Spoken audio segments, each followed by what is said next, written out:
Monsieur, bonjour et bienvenue dans cette nouvelle vidéo de notre cours de PHP. Cette vidéo fait suite logique à la vidéo sur les boucles. Et dans cette vidéo, nous allons parler spécifiquement de la notion des tableaux en PHP. Mais qu'est-ce qu'un tableau en PHP? Pourquoi les tableaux en PHP? Comment utiliser les tableaux en PHP? Ce sont là une série de questions à laquelle cette vidéo va tenter de répondre. Nous allons partir avec des éléments vraiment élémentaires sur les tableaux avant d'aborder des notions un peu plus avancées et des fonctions applicables sur un tableau. Mais d'abord, qu'est-ce qu'un tableau? Sur PHP, en plus de variables simples, nous avons aussi la possibilité de grouper des données grâce au tableau. Il s'agit dans la pratique d'une carte ordonnée représentant des données sous forme clé-valeur et peuvent aussi stocker des données de types différents. C'est qui offre une plus grande flexibilité pour le développeur et accorde vraiment une grande utilisabilité des tableaux. Mais quand peut-on utiliser les tableaux? Pourquoi utiliser les tableaux? C'est quoi l'importance des tableaux en PHP? Il faut juste savoir que comme développeur back-end, ce sont un type de données complexe et incontournable lorsqu'on fait la programmation en PHP, mais aussi dans d'autres langages. Les tableaux, vous les trouverez partout. Même si vous êtes en train de travailler sur un projet simple ou même sur un projet complexe, vous aurez toujours besoin d'utiliser les tableaux pour pouvoir répondre à certaines spécificités, à certains besoins en programmation. Prenons pour les cas le plus simple, le plus courant, lorsque vous voulez récupérer les résultats d'une sélection dans la base de données, ou même lorsque vous êtes en train de traiter des expressions régulières, et qu'en sais-je encore. Et donc, pour pouvoir utiliser les tableaux en PHP, il est très utile de rappeler que nous avons deux types de tableaux. Des tableaux à index et numérotés et des tableaux associatifs, c'est-à-dire des tableaux dans lesquels vous précisez la valeur de la clé et la valeur et sa valeur, ou la valeur est relative. Et que donc, pour quitter un peu la partie théorique, voyons un peu comment est-ce qu'on peut manipuler des tableaux. On va commencer avec des tableaux à index, numérotés, ou qu'on peut encore appeler des tableaux numérotés, ou indexés numériquement. Alors, si vous n'êtes pas encore abonné, chers amis, n'hésitez pas à le faire. Abonnez-vous surtout, ne loupez pas la vidéo sur le boucles. Pour mieux comprendre la notion des tableaux, c'est toujours bien de passer par la notion des boucles. Alors, bienvenue. Pour pouvoir créer un tableau, moi j'ai déjà ouvert mes balises PHP. On va mettre ici tableau indexé numériquement. Comment un tableau index numéroté. Alors ici on va commencer, on va déclarer une variable tableau. Pour pouvoir déclarer une variable tableau en PHP, on a deux possibilités, deux possibilités les plus courantes. Rappelons d'abord que vous n'êtes pas obligé de préciser la taille du tableau. PHP le fait automatiquement, quelle flexibilité pour ce langage. On va commencer d'abord, on va mettre tableau égal à array et directement entre les parenthèses, vous allez préciser les éléments du tableau. Par exemple, je mets 12, 78, 4, 90, 56, 5, ainsi de suite. Là, directement, je vais créer mon tableau. Tout comme je peux créer une autre deuxième manière de créer les tableaux, je peux créer les tableaux en précisant. Je peux aussi faire tableau égal et je précise directement les éléments du tableau dans un crochet et c'est toujours valable. Voilà. Sachez-le, vous ne pouvez pas afficher le contenu ou le contenu d'un tableau comme on affiche le contenu d'une variable, c'est-à-dire vous ne pouvez pas utiliser la variable echo. Si vous tentez d'utiliser la variable echo, ça doit toujours vous ramener une erreur. Par contre, pour pouvoir bien voir la structure de notre tableau, nous allons utiliser la fonction vardamp. La fonction vardamp qui est une fonction qui vous permet de nous montrer la structure des données. Par exemple, pour un tableau, ça va vous montrer le contenu du tableau, le type de chaque élément de notre tableau, mais aussi la taille de chaque élément de notre tableau. Et que donc, si nous faisons un vardamp, on va garder une structure. Par exemple, on teste d'abord. Première manière d'utiliser les tableaux, on fait un vardamp. On va prendre de leur tableau. Voilà, var dump tableau. Et si nous venons ici, nous actualisons. Voilà, directement, notre var dump nous montre que nous avons un tableau des 6 éléments. À la première position, qui est la position numéro 0, nous avons un entier. Voilà, cet entier est 12. À la position numéro 2, c'est-à-dire à la deuxième position, c'est-à-dire la position numéro 2, nous avons un entier qui est 78 et ainsi de suite jusqu'à la énième position.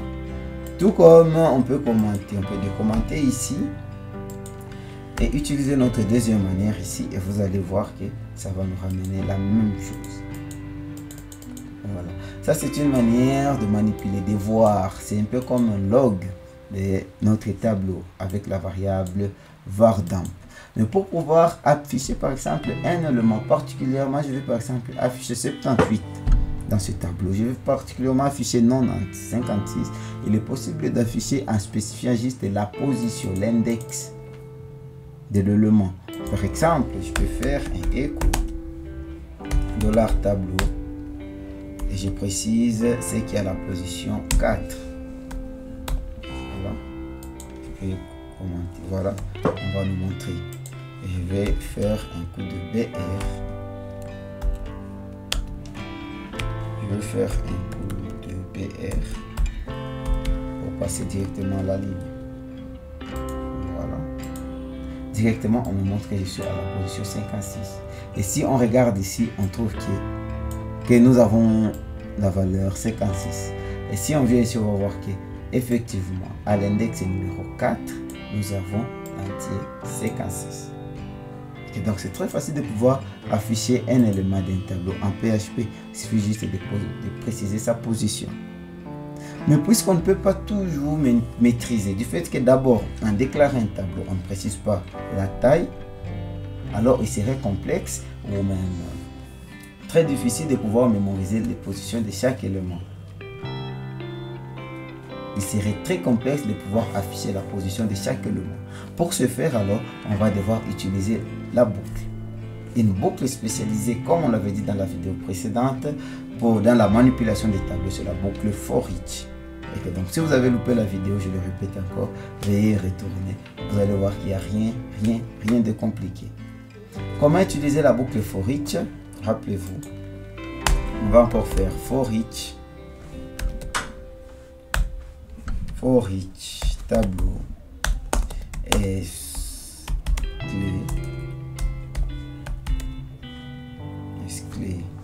valeur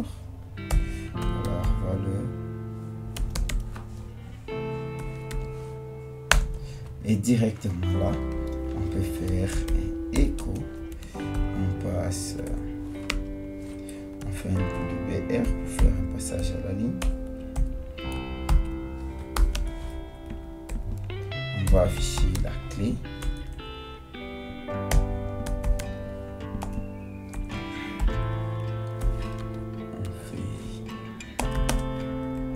Et puis on affiche aussi la valeur.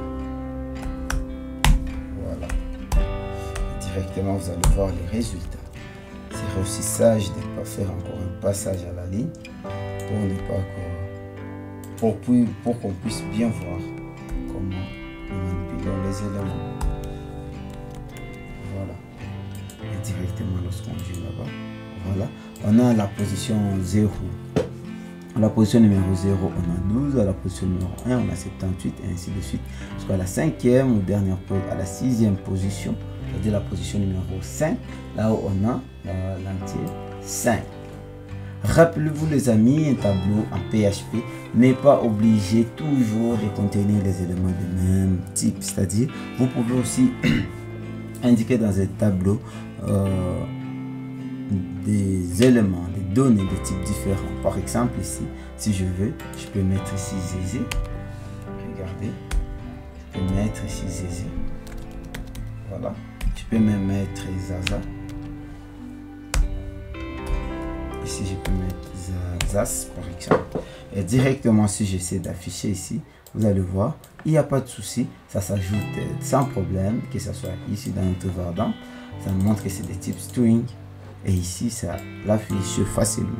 Et que donc, Comprenons que les tableaux sont un type vraiment très flexible et qui va vous être très utile dans la suite, vous allez voir.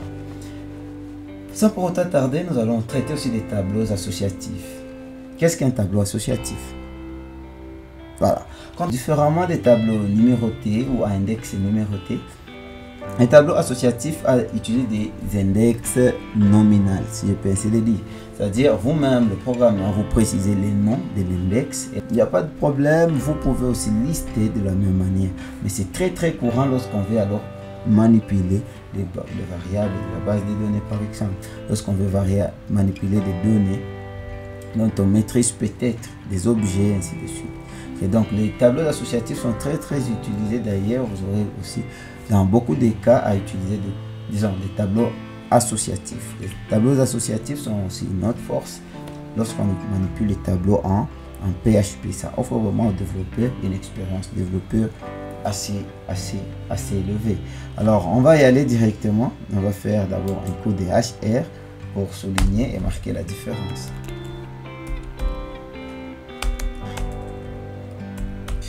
Echo, on va faire un coup de HR.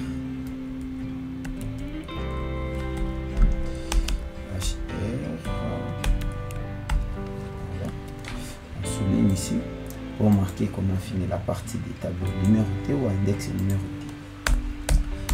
Tab as, c'est comme ça que je le nomme, égal à, par exemple, si on utilise la première méthode, on peut se dire égal à, par exemple, nom, et au nom on associe à la clé nom, on associe la variable Zaza, à la clé âge,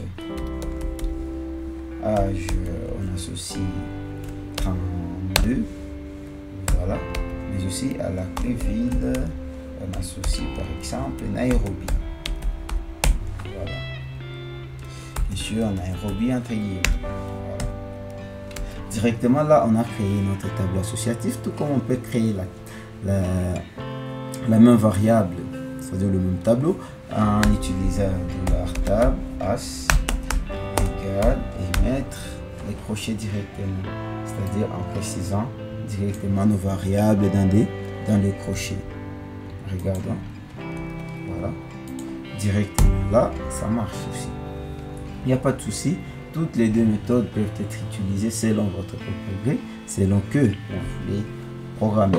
Donc tout ça, je crois que dans les vidéos précédentes, dans les vidéos suivantes, si vous préférez, on peut parler de bon sens en termes d'utilisation des tableaux, surtout comment nommer les variables du tableau, quelle nomenclature adopter, quelle syntaxe est adoptée. Selon le bon sens, on va suivre les avis des uns et des autres sur la plateforme. Et que donc, si vous le voulez, n'hésitez pas à le faire remarquer ou le faire savoir en commentaire. Alors, pour les tableaux associatifs, on peut aussi faire un vardan. On va voir aussi les éléments de notre tableau. Commenter ça, je peux faire un vardan. Voilà, je vais faire un vardan sur variable tab associatif. Voilà. Directement, si je fais un vardan sur ça, on me montre que j'ai un tableau et j'ai un array de taille 3, mais à la clé non, j'ai Zaza, une chaîne de caractères de taille 4, ainsi de suite, jusqu'à Nairobi qui est aussi la clé ville qui contient Nairobi, ainsi de suite.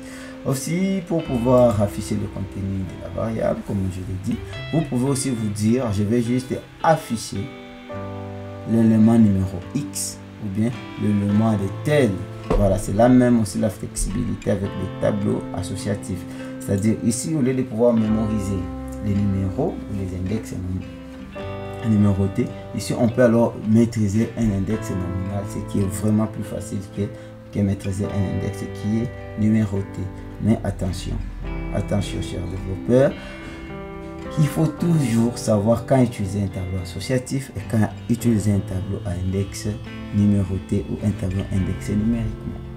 Voilà. En attendant, on va voir comment est-ce que je peux faire un echo de la table associative égale à table associative non, par exemple. Je vais afficher le nom. Juste le nom. Et ça va m'afficher le nom. On va voir ici comment ça va m'afficher le nom. Je pique ça. Pour le mettre là. Voilà. Pour ça, vous avez une meilleure visibilité. Voilà. Ça m'affiche Zaza. Okay, donc là, il est plus facile d'afficher le nom Zaza. Donc il dit affiche-moi ce qui est numéro ceci, numéro 1, numéro 0, numéro 2, numéro 10. Le plus facile de dire affichez-moi le nom. Voilà, puisqu'on sait directement ce qui contient notre variable. Tableau, on sait à telle position, c'est le nom, l'âge et ceci ou cela. Voilà, là je peux facilement afficher Zaza. Mais pour pouvoir afficher aussi les tableaux, tous les contenus du tableau, c'est aussi facile. Je peux aussi afficher grâce à la boucle for each. C'est qu'on va voir. Je vais toujours faire for each. For each dollar tableau s clé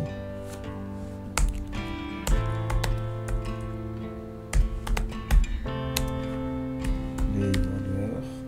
Voilà, directement là je vais faire écho. D'ailleurs récupérons juste ce qui est là.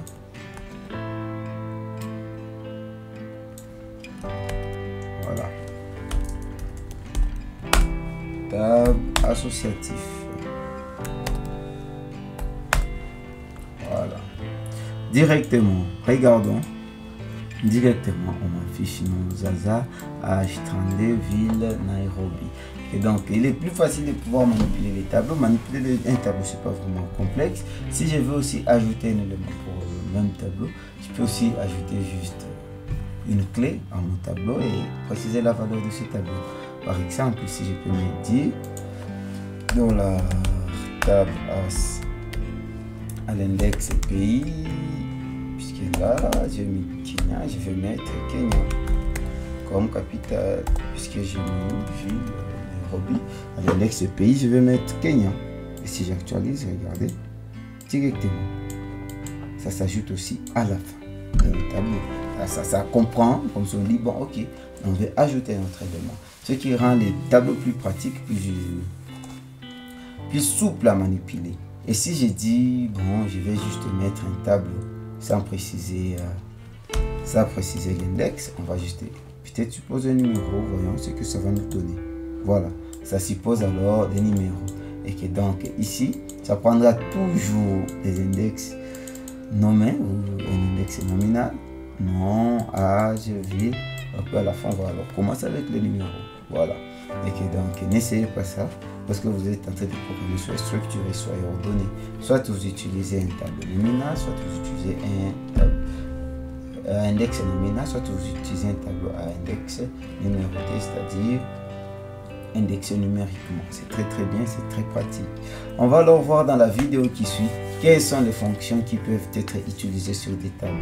Comment pouvoir trier un tableau, comment pouvoir rechercher un élément dans un tableau, comment pouvoir enlever une partie d'un tableau, comment pouvoir concaténer un tableau, ainsi de suite. Tant d'autres fonctions seront traitées dans la vidéo qui suit. Et donc, n'hésitez pas à vous abonner si vous n'êtes pas encore abonné. Si vous venez de rejoindre la chaîne ou bien vous voulez de rejoindre les cours, commencez par les basiques à partir de la première vidéo de l'introduction, vidéo d'installation et jusqu'au bout. Vous ne serez pas déçus. On va commencer à prendre des exercices de temps en temps pour que vous puissiez voir comment s'utiliser, comment bien programmer en PHP. On parle du niveau débutant et je suis sûr que vous allez finir comme étant des experts ou bien au moins des développeurs avancés en PHP. Alors, si vous voulez partager la vidéo, n'hésitez pas. Et surtout, si vous avez un mot à laisser, n'hésitez pas à faire dans les commentaires. À très bientôt. Ciao.